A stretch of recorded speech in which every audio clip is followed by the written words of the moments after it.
Gawin ay itong mga wire niya ay kailangan natin paghiwa-hiwalayin.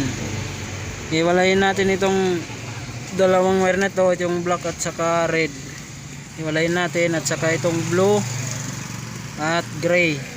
Hiwalayin din natin to, at saka itong orange at saka pink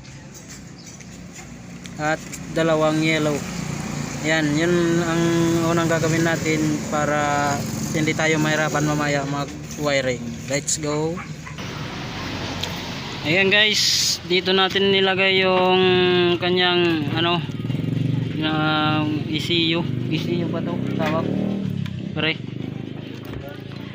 para hindi siya mababasa pag nagwawashing ng motor.